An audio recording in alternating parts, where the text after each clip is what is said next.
Eu sou uma pessoa de 58 anos e decidi contar uma história que me marcou profundamente. Em 17 de julho de 1986, aos 23 anos, encontrei-me diante de uma densa floresta que bloqueava meu caminho. Estava a cerca de 3 quilômetros da estrada mais próxima, em uma área rural no interior de Nagano. A sensação de estar longe das multidões era um alívio para mim.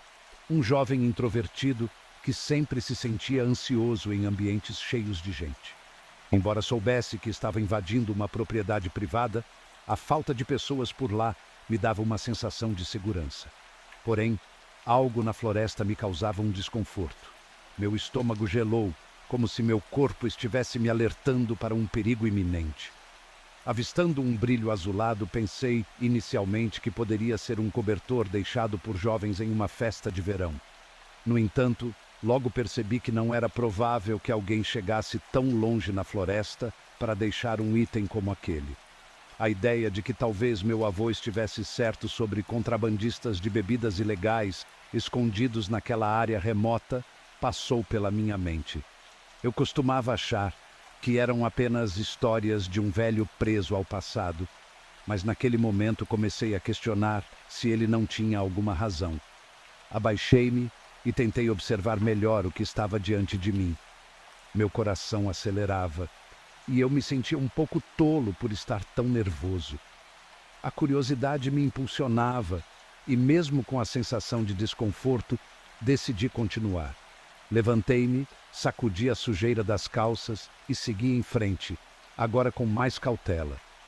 Quando me aproximei, percebi que o brilho não vinha de um cobertor, mas de uma lona azul. Ela parecia quase nova, com um brilho que indicava que estava ali há pouco tempo. A área ao redor estava limpa e eu avistei uma estrutura improvisada, uma espécie de cabana que parecia uma construção feita às pressas. Era grande, com cerca de 40 metros quadrados, e parecia ter sido feita rapidamente. A estrutura estava em razoável estado, com uma porta de madeira bem fixada e um telhado de folhas de metal verde escuro projetado para manter a água da chuva fora. Eu examinei o lugar ao redor e não encontrei sinais de outras pessoas.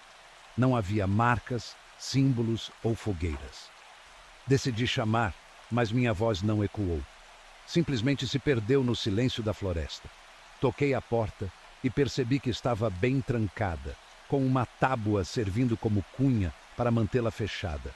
Empurrei a porta e as dobradiças cederam, revelando um cheiro estranho no interior, uma mistura de mofo e moedas de cobre. O interior estava escuro, sem janelas, tornando difícil ver além de alguns metros. Dentro havia uma fileira de baterias de carro organizadas de maneira meticulosa. Isso me deixou confuso. Peguei minha mochila e, usando minha lanterna, iluminei as baterias.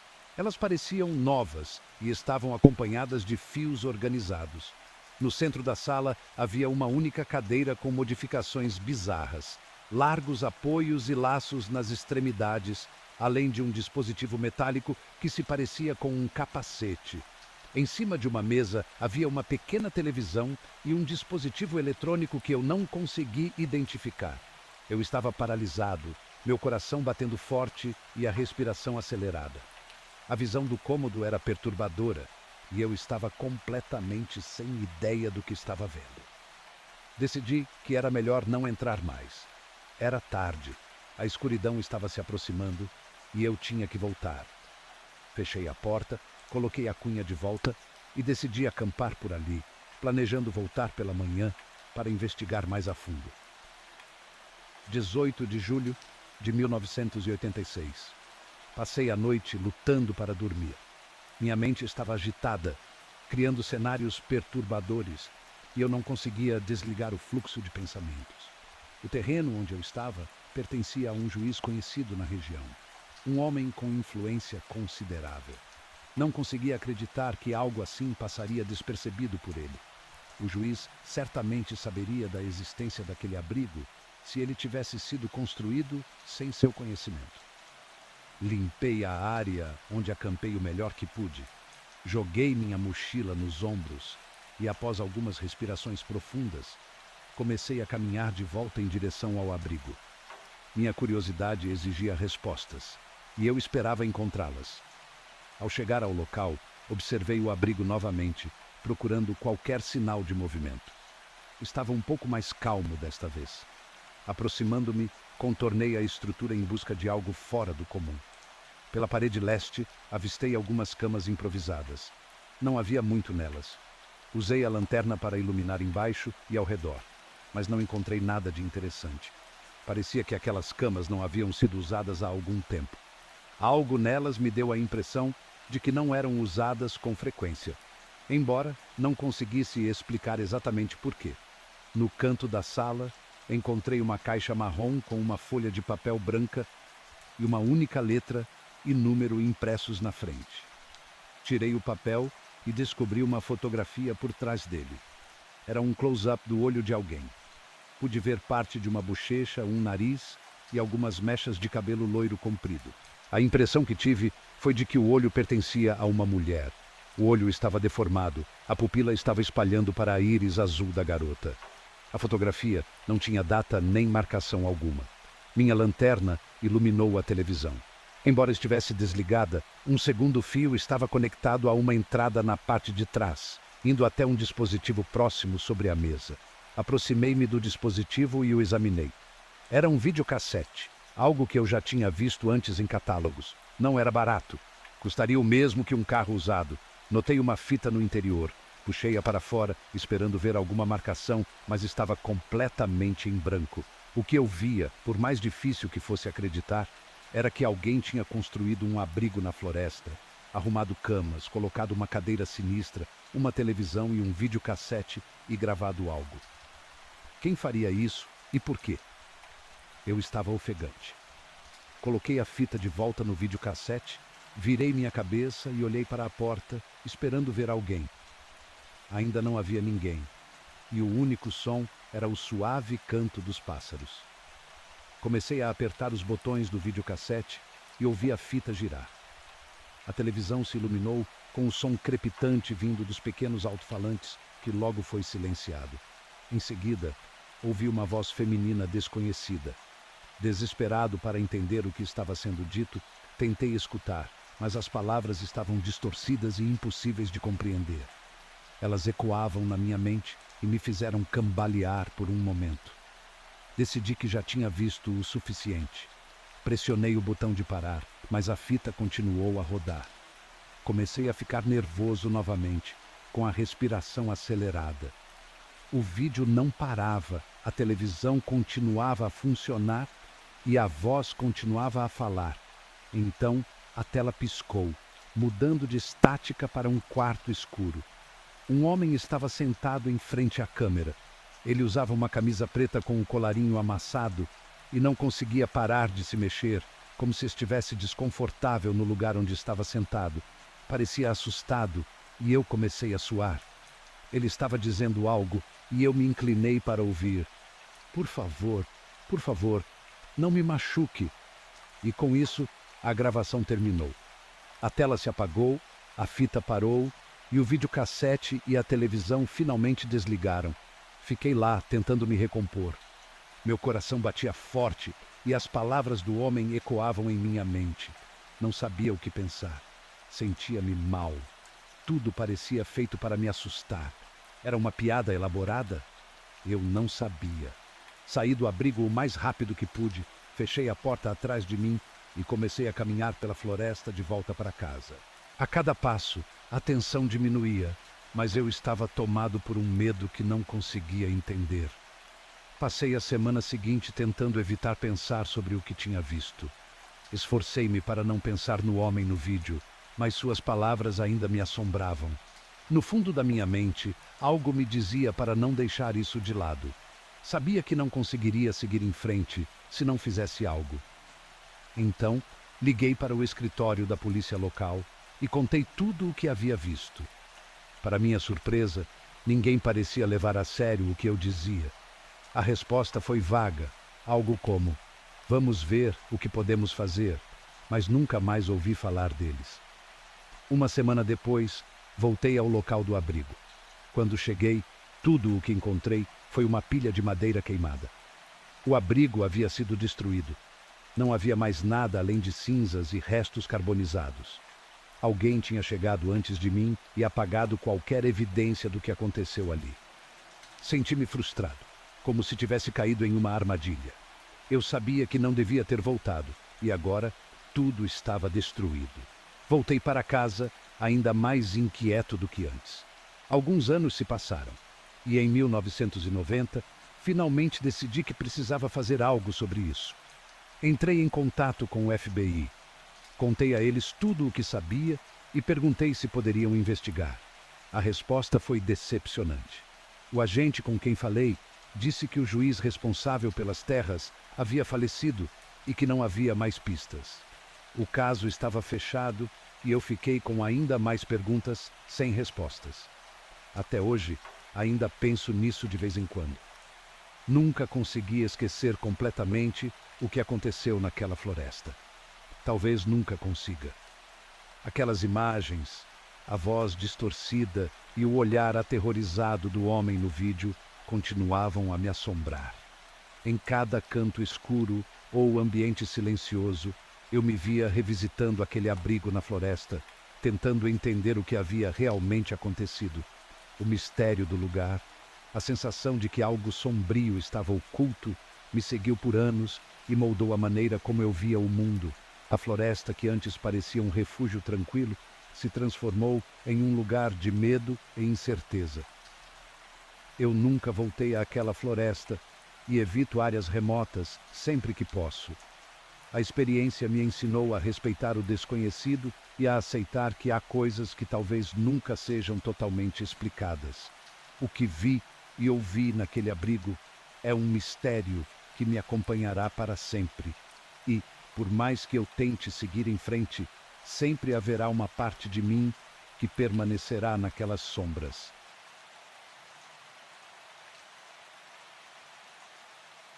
A cabana deveria ser nossa fuga. Em vez disso, tornou-se nossa prisão. Lembro-me da empolgação nos olhos dos meus filhos quando chegamos ao aluguel isolado, aninhado no fundo da floresta perfumada de pinho. Minha esposa e Sarah apertaram minha mão e sorriram. É exatamente o que precisávamos, Jack, ela disse com a voz cheia de alívio. Após meses de estresse no trabalho e das agendas caóticas das crianças, todos estávamos prontos para uma semana de paz e sossego. A cabana era tudo o que as fotos prometiam. Charme rústico com comodidades modernas. As paredes de pinho gnoti nos receberam com calor e uma lareira de pedra dominava a aconchegante sala de estar. Janelas grandes ofereciam vistas deslumbrantes da natureza ao redor. Enquanto eu carregava nossas malas para dentro, nossos filhos, Ethan e Lily, corriam explorando cada canto da nossa casa temporária. Seus risos ecoavam pelos cômodos, um som que eu não ouvira o suficiente ultimamente. Pai, podemos explorar lá fora? Ethan, nosso filho de 12 anos, já estava na porta dos fundos, praticamente vibrando de energia. Olhei para Sarah, que assentiu. Claro, mas fiquem perto da cabana e voltem em 1 hora para o jantar. O cheiro do famoso chile de Sarah preenchia o ar, enquanto eu me acomodava em uma poltrona com um livro que eu estava querendo ler há meses. O silêncio era adorável, interrompido apenas pelo ocasional chamado de um pássaro ou pelo farfalhar do vento através das árvores. 1 hora se passou, depois 2. O sol desceu baixo no horizonte, pintando o céu com laranjas e rosas brilhantes. Um nó de preocupação se formou no meu estômago. Sarah, as crianças deveriam ter voltado por agora, eu disse, colocando o livro de lado. Ela franziu a testa, enxugando as mãos em um pano de prato. Você está certo. Pode ir procurá-los. O jantar está quase pronto. Saí para o alpendre dos fundos, a madeira rangendo sob meus pés. Ethan, Lily, é hora de voltar. Minha voz ecoou através das árvores, mas nenhuma resposta veio. A floresta, de repente, parecia muito mais escura, as sombras mais profundas e ameaçadoras. Corri escada abaixo, folhas estalando sob meus pés. Crianças, isso não é engraçado, Saiam! Um galho estalou em algum lugar na escuridão e eu me virei rapidamente. Ethan, Lily, nada. O nó no meu estômago se apertou. Peguei meu telefone e xinguei ao ver que não havia sinal.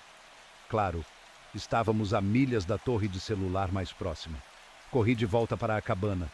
Sarah, as crianças não estão respondendo. Vou procurá-las. O rosto dela empalideceu. Eu vou com você. Pegamos lanternas e casacos e nos lançamos na floresta escurecida. Nossos feixes de luz cortavam a penumbra, iluminando troncos de árvores retorcidos e vegetação densa. Ethan, Lily! Chamamos seus nomes até nossas gargantas estarem roucas, mas a floresta permanecia estranhamente silenciosa. 1 hora se passou, talvez mais. Havíamos vagado longe da cabana e um frio penetrante se instalava nos meus ossos, que não tinha nada a ver com o ar frio da noite. Jack! A voz de Sarah tremia. E se... Não, eu a interrompi. Eles estão bem. Eles têm que estar. Um farfalhar nos arbustos próximos nos fez congelar. Nossos feixes de luz convergiram para o local e, por um momento, eu poderia jurar que vi um par de olhos refletindo a luz. Mas então, nada. Você viu isso? Sarah sussurrou. Eu assenti, com a boca seca. Vamos voltar para a cabana. Talvez eles tenham retornado enquanto estávamos aqui fora. Refizemos nossos passos, mas as árvores pareciam iguais na escuridão. Meu coração batia forte no peito, enquanto percebia que estávamos perdidos. Jack, onde está a cabana? A voz de Sarah estava tensa de medo. Antes que eu pudesse responder, um grito agudo cortou a noite. Era a voz de Lily. Corremos em direção ao som, ramos chicoteando nossos rostos. Outro grito, mais próximo desta vez. Então a voz de Ethan. Pai, mãe, ajude! Surgimos em uma pequena clareira, nossas lanternas iluminando uma cena digna de um pesadelo. Ethan e Lily estavam encolhidos na base de um enorme carvalho, com os olhos arregalados de terror, cercados por símbolos estranhos e brilhantes gravados no chão. O ataque começou repentinamente. A cabana foi invadida por uma força que parecia irreal, mas fez os vidros estilhaçarem em uma chuva de fragmentos cortantes. As janelas, uma por uma, explodiram em uma tempestade de vidro, e o som do vidro se quebrando ecoava através da casa como uma sinfonia de terror. As portas foram arrombadas com um estrondo, e o vento frio carregava folhas e detritos para dentro, cobrindo o chão com uma camada de detritos naturais. O calor e a proteção da cabana foram substituídos por um caos gelado e ameaçador. O fogo da lareira, que antes fornecia um calor reconfortante, foi apagado por uma força invisível, e as chamas moribundas foram rapidamente substituídas por uma escuridão ainda mais densa. O som dos ventos uivantes era interrompido por estrondos inexplicáveis e estalos sinistros que pareciam vir de todos os cantos da casa. Nos escondemos atrás de móveis virados e tentamos proteger os filhos, mas a sensação de desamparo era esmagadora. As sombras que dançavam nas paredes pareciam ganhar forma, e figuras indistintas se moviam no escuro, quase como se fossem entidades vivas alimentadas pela própria escuridão. O pânico era visível nos rostos de todos, e o sentimento de que algo terrível estava prestes a acontecer parecia impreterível. Finalmente, o ataque parou tão abruptamente quanto começou. O silêncio que se seguiu era ainda mais perturbador, preenchido por um vácuo denso e quase palpável. A luz do amanhecer filtrava-se através das janelas quebradas, revelando uma cena de destruição completa e uma sensação inquietante de que a casa ainda estava guardando segredos sombrios. Cada objeto, cada pedaço de vidro no chão parecia carregar um eco do terror que havíamos vivido. Eu desbloqueei a porta do quarto. Sarah e as crianças estavam no chuveiro.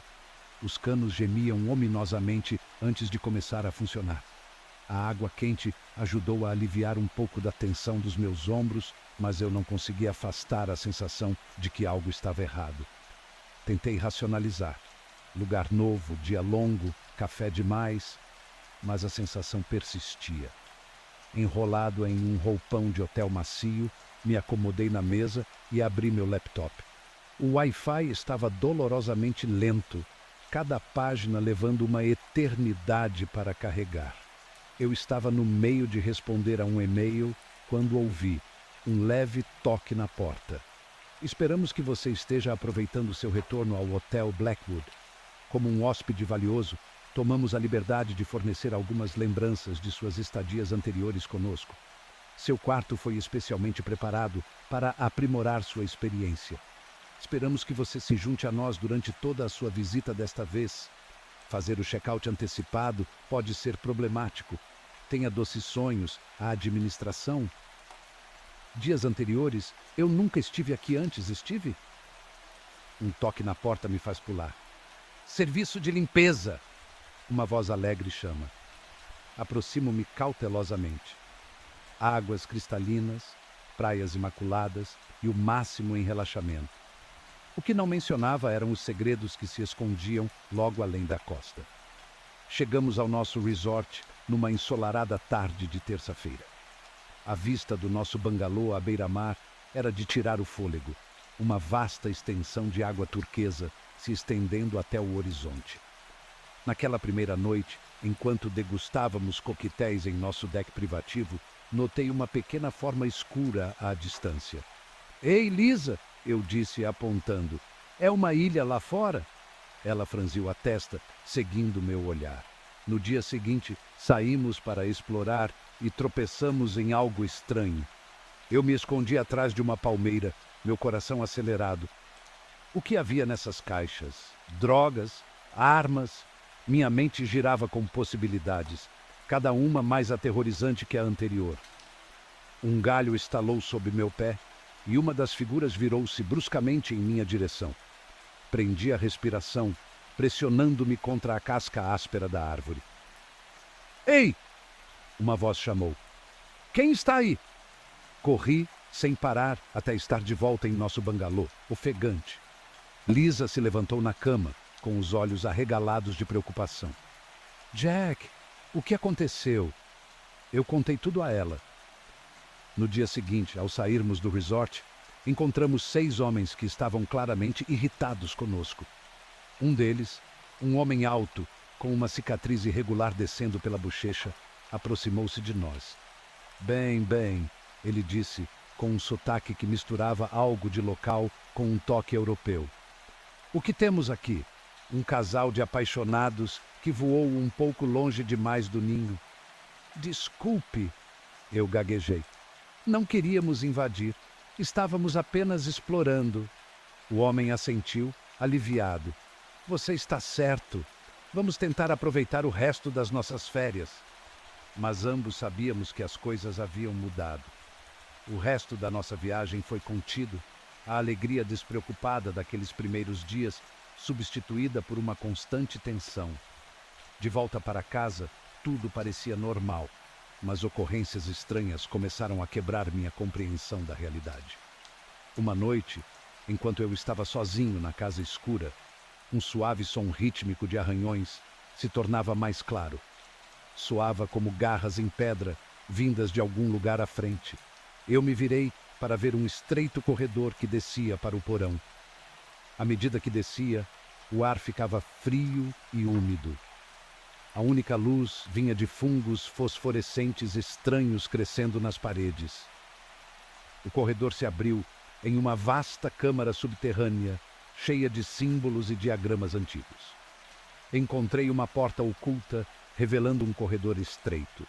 Entrei e o corredor descia para uma sala onde vi horrores que nenhum humano deveria ver.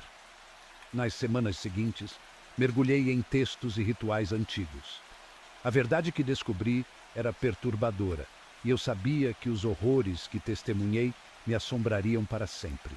Mesmo agora, vivo com o conhecimento das coisas que se escondem nas sombras, antigas e famintas.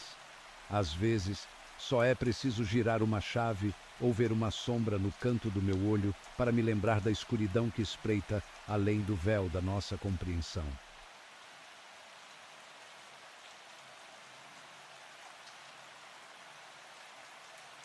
Em 23 de março de 1645, durante o período do shogunato Tokugawa, eu, Hiroshi Tanaka, um jardineiro de 27 anos, comecei uma jornada que acabaria por marcar minha vida para sempre. Naquele tempo, trabalhava para uma pequena vila nos arredores de Takamatsu, na província de Sanuki. Apesar da beleza tranquila da região, uma sensação de desconforto pairava sobre o campo onde eu trabalhava. Naquela manhã, recebi uma tarefa peculiar. O senhor feudal da região, Lord Masato, havia solicitado que eu cuidasse de um jardim antigo e abandonado nas proximidades do templo Hojoji. O templo, há muito em desuso, era cercado por mistério e lendas. Acreditava-se que um monge praticava rituais obscuros ali antes de desaparecer misteriosamente. Ao chegar ao templo, percebi que o jardim estava coberto por uma densa vegetação. As árvores se entrelaçavam de forma ameaçadora e o silêncio opressor do lugar parecia quase palpável. O templo, uma construção imponente, estava decadente. Telhados de cerâmica quebrados e paredes cobertas por musgo davam ao local uma aparência de abandono. A sensação de estar em um lugar que o tempo havia engolido era inescapável. Enquanto trabalhava, a neblina espessa começou a se dissipar, revelando o verdadeiro estado do jardim. No canto do terreno, encontrei uma pequena construção de pedra coberta por era. Era um mausoléu antigo, e ao me aproximar, uma sensação de desconforto se instalou. Uma inscrição em kanji estava gravada na pedra, mas a erosão e a névoa tornavam as palavras quase ilegíveis. Decidi limpar a área ao redor do mausoléu. Com cuidado, tirei uma caixa de madeira envelhecida da terra. O medo e a curiosidade se misturavam, mas eu sentia que algo importante estava ali. Abri a caixa e encontrei uma coleção de itens perturbadores. Um amuleto feito de ossos, um pergaminho antigo coberto com símbolos estranhos e uma pequena boneca de madeira esculpida com detalhes grotescos. O amuleto tinha um formato estranho e parecia pulsar com uma energia inexplicável. O pergaminho estava coberto com uma escrita que parecia se mover e mudar enquanto eu o observava. A boneca tinha uma expressão sinistra e seus olhos pareciam seguir meus movimentos.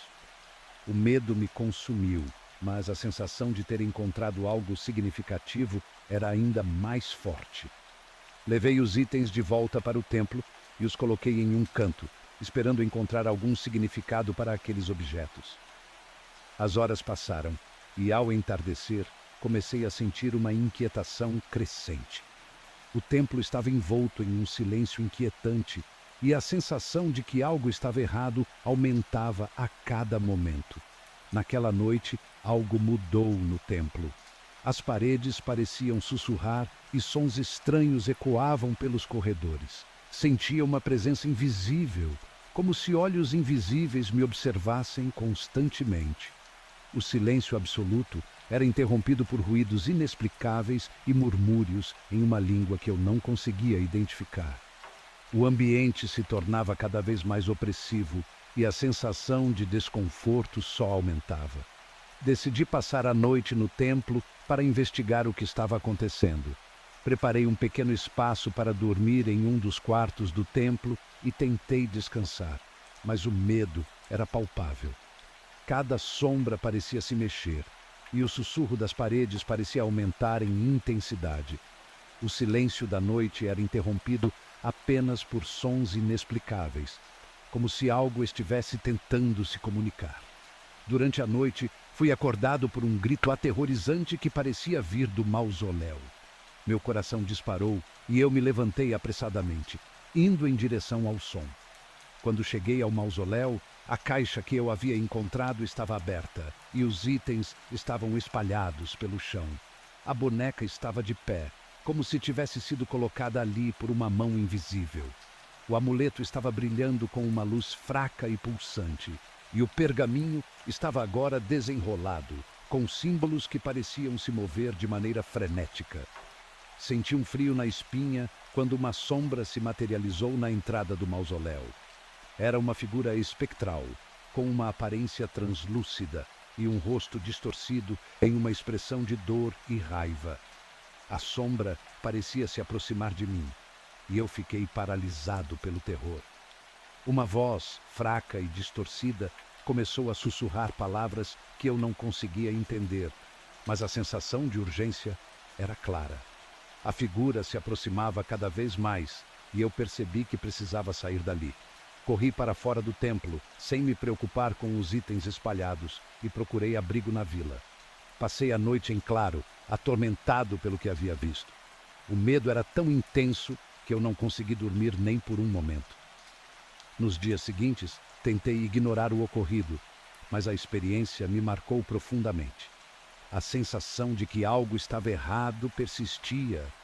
Comecei a notar mudanças em minha vida, como sonhos perturbadores e uma sensação constante de que algo estava me observando. A presença que eu havia sentido no templo parecia ter me acompanhado, e eu me vi vivendo com uma constante sensação de medo.